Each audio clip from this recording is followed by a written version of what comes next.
Dear students, now we are going to our next chapter, spectrum and numerical range. So, we know that what is the spectrum of an operator? It's an eigenspectrum, approximate eigenspectrum. All these terms are familiar with us.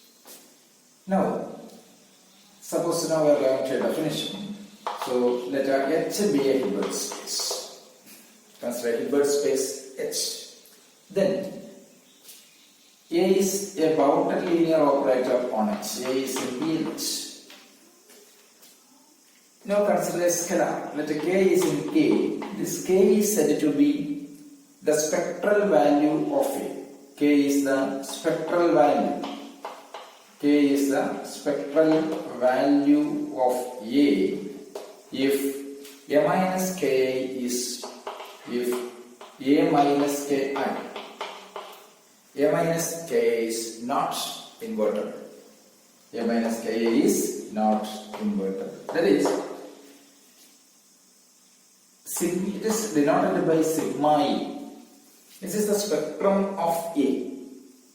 Sigma A is known as the spectrum of A, and sigma A equals set of all K fall in K such that A minus Ki is not invertible. We know it.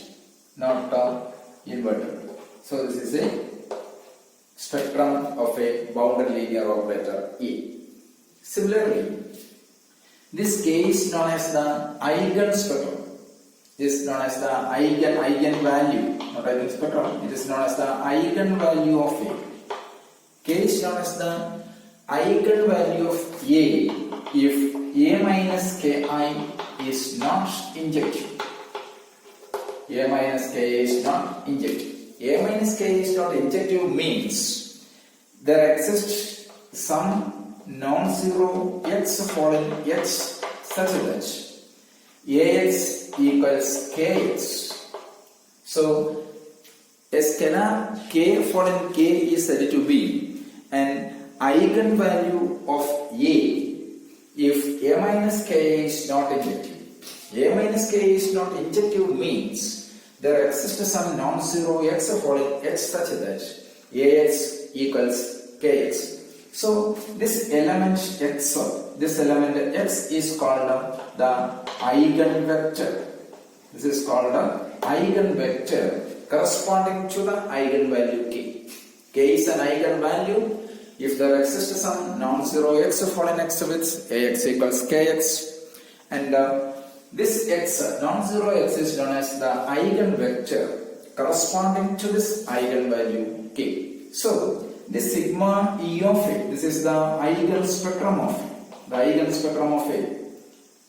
So, the eigenspectrum of A is denoted as sigma E of A and is defined as it is set of all K following K such that A minus Ki is not injective means Ax equals Kx for some non-zero x following h with the norm x equals 1. So more precisely, the eigenspectrum of A is defined as in this way. Sigma E of A equals set of all K following K with Ax equals Kx for some non-zero x following h with the norm x equals 1. So this is the eigenspectrum. This is the spectrum of A and this is the eigenspectrum of A. Now we also know that the approximate eigenvalue of A. This K is known as the approximate eigenvalue. This K is the approximate eigenvalue then only when this A minus Ki is not bounded below. A minus Ki is not bounded below. This scalar K is said to be an approximate eigenvalue of A if A minus Ki is not bounded below. A minus Ki is not bounded below means there exists some beta greater than 0 such that norm Axn minus Kxn or norm Ax minus Kx strictly less than some beta. Norm Ax minus Kx Bounded below means beta norm x less than or equals. A is bounded below. A is bounded below means there exists some beta greater than 0 such that beta norm x less than or equals norm x. Here a minus k is not bounded below. That means there exists some beta greater than 0 such that norm x minus kx less than some beta. So the approximate ideal spectrum, this is denoted as sigma A of A, and sigma A of A is defined as set of all k following k such that axn minus kxn goes to 0.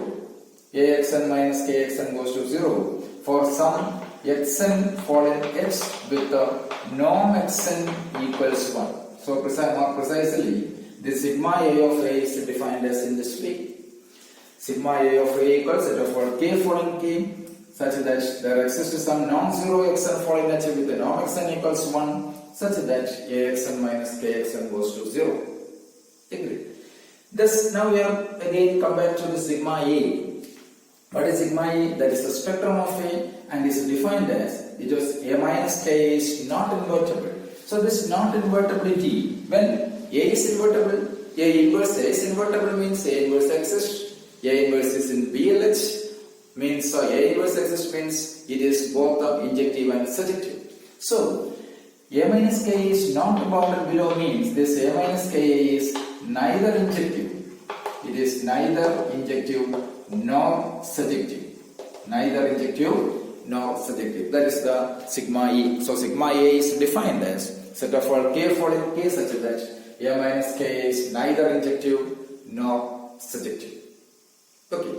So these are our preliminary definitions and all of these things are well known with us. That is familiar with us. Now we know that what is sigma E of A. Sigma E of A is always a part of sigma E. This is already proved research. So consider this a result, that is sigma E of A. Come to this result. Sigma E of A is a part of sigma E. Means every eigenvalue of A is a spectral value of A. If A is a bounded linear operator, A is in BLX, then every eigenvalue of A is the spectral value of A. How to prove this one? Let K is in sigma A for or proof. Let K fall in sigma A. K fall in sigma E of A means K fall in sigma E of A means what is sigma E of A? We define sigma E of A. Sigma E of A equals set of all k following k such that Ax equals kx for some x of all in h with the norm x equals 1. So it means there exists some non-zero x of all in h with the Ax equals kx with the norm x equals 1. Okay. Now to show this k fall in sigma E, that's our requirement. In order to prove the subset, then we have to show that this k is again fall in sigma E. If possible, if k is outside of sigma E, what happens here? K is outside of sigma E means A minus k is invertible. Means A minus k is invertible. What is the invertibility? That means A minus ki or inverse exists. So also it will fall in BLH. A minus ki or inverse exists. Now consider A minus ki inverse into A minus ki of x.